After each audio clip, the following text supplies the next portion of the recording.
Media کے توسط سے میں اپنے حنفی بھائیوں سے ایک سوال کرنا چاہتا ہوں، اور بڑے درد دل سے سوال کرنا چاہتا ہوں۔ تو اپنے حنفی بھائیوں سے مؤدبانہ درخواست بھی ہے کہ اس پر تھوڑا سا آپ نے غور و خوض کرنا ہے اور قرآن و حدیث کی روشنی میں اس کا جواب بھی دینا ہے۔ سوال کیا ہے، نوٹ کیجئے۔ سوال یہ ہے کہ نماز جمعہ کی ادائیگی ہمارے حنفی بھائی جس انداز میں، جس طریقے پہ وہ کر رہے ہیں، کیا یہ کسی حدیث سے ثابت ہے؟ کون سی حدیث کی کتاب ہے اور حدیث کا نمبر کون سا ہے؟ وہ ہمیں بتلا دیں کہ یہ طریقہ جو آپ نے شروع کر رکھا ہے، یہ طریقہ کہاں بیان ہوا ہے۔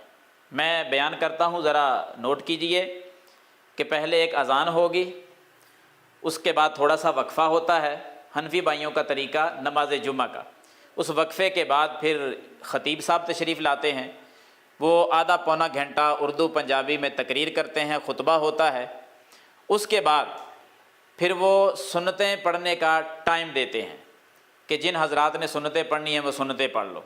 4 سنتیں پڑھی جاتی ہیں۔ اس کے بعد پھر مؤذن کھڑا ہوتا ہے، خطیب منبر پہ بیٹھ جاتا ہے، اذان ہوتی ہے۔ اذان کے بعد پھر دوبارہ 2 خطبے جو ہیں وہ عربی میں پڑھے جاتے ہیں، پھر جماعت ہوتی ہے، پھر جماعت کے بعد 4 سنتیں اکٹھی پڑھی جاتی ہیں، پھر 2 سنتیں پڑھتے ہیں، پھر 2 نفل بیٹھ کر پڑھتے ہیں۔ حضرات، یہ طریقہ کون سی حدیث کی کتاب میں بیان ہوا ہے؟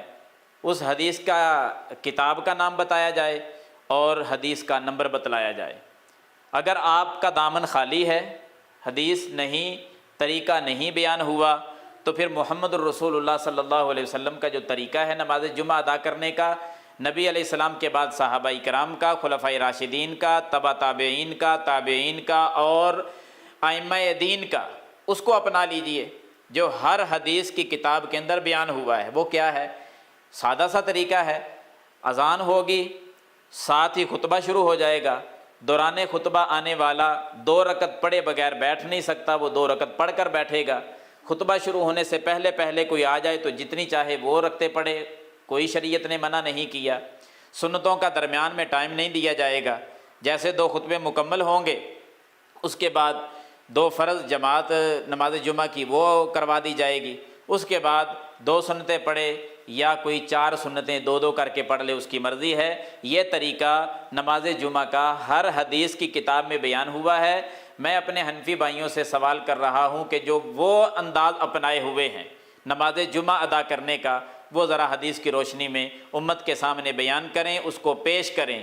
اور اگر ایسا نہیں ہے، ثابت نہیں ہے، حدیث نہیں ہے اور یقیناً اس پر حدیث نہیں ہے، تو پھر انتہائی ادب کے ساتھ درخواست کروں گا اس امت کو غلط راستے پہ نہ لگایا جائے، بلکہ نبوی طریقے کے مطابق ان کو چلایا جائے اور نبی صلی اللہ علیہ وسلم کے طریقے کے مطابق ان کو جمعے کی ادائیگی پر لگایا جائے۔